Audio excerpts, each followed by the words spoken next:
And I tell people, hey, we do well with them. It helps pay the bills. And people say, well, I would never want to have people on my property. I would never do that. So it's like, okay, you have to be committed. So you have to be committed to your goal. You have to have a plan, and then you have to be educated. There are ways to do that, and there's people out there that can help you do those things. So if you start off, I mean, it's like, okay, great. I was basically living rent free. That did not make me rich, right? And it took me 15 years to get to the point where I could turn that investment into meaningful cash flow every month.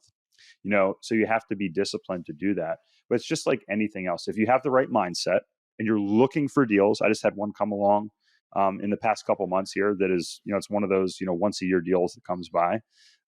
It's actually it's not technically real estate. We can talk about that one a little bit later. But you've got to have the right mindset. You got to be looking for opportunities. You have to have the right network and be willing to learn and do those things. Then you have to be disciplined. So when you put your plan in place, you say, okay, great. Now on paper, maybe you've made $100,000 on a property.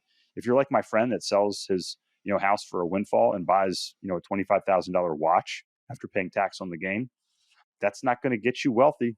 It might make you look good, for a little bit, but it's not going to get you wealthy.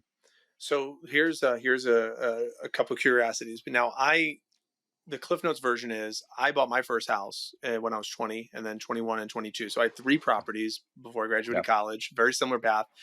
My path ended a little differently, where my path, for those of you that know the story or don't, this was 2006 to 2008. So I got crushed, man.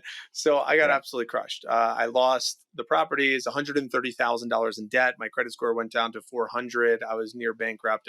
Like, my story was a little bit very opposite of what you just explained, because I wanted to do what you said, according to Robert Kiyosaki's book.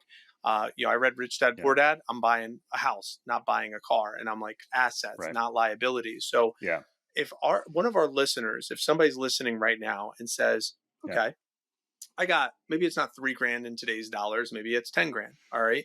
And I spotted a property that I'd like to house hack, or I'd like to, do what you did. And then maybe borrow. I don't know if you said borrow against the principal to be able to put that deposit down for the 800,000, or selling that property and doing the 1031 exchange and then putting that down for the 800,000. If you could just maybe like break down those steps just a smidge, and then that's part one of this. The second part of it is, I know at one point in the book, and I know we had Justin Donald on the podcast too, and we talked about the cash value life insurance and having it the riders written up the right way, and funding that to become your own bank to borrow against it.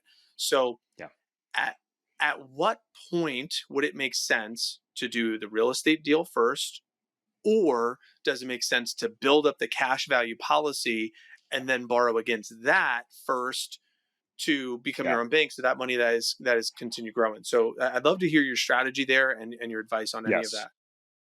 Yeah. So, all right. So I'm going to back up just a little bit, and then, we'll dive deep into kind of how you marry the two together. So the first thing I wrote down when you're talking is LTV, or loan to value. So one of the things that's important, and it depends where you are in the market cycle.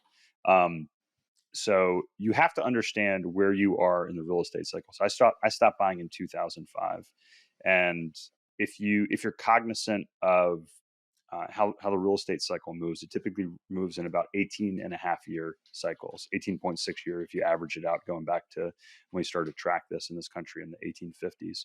And I have a podcast, my 100th episode, I talk about this in detail. So if you're listening and you're like, well, how did you get to that number? How did you figure that out?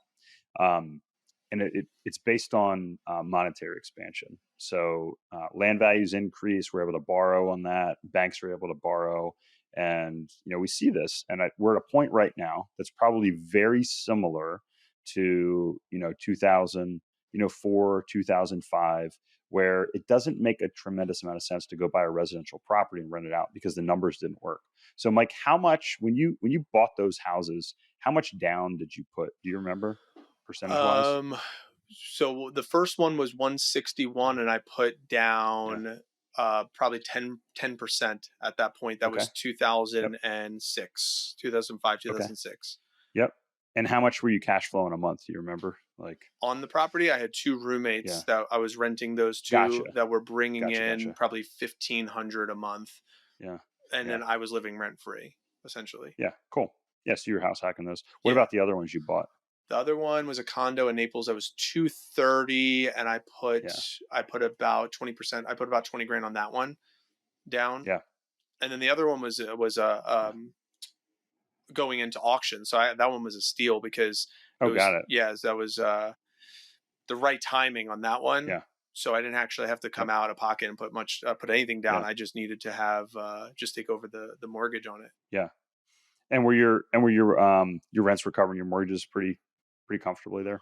Yeah, for most of them, it was for that Yeah. time frame. It was from like 2005, 2006 to 2008. I mean, Yep. it was going really good. I mean, Yeah. it was definitely cash flowing, and I was a Yeah. college kid, so I really didn't know what the hell I was doing. I was just like, all right, let me just, Yeah. I was fixing doorknobs and hot Yeah. water heater, like, Yeah.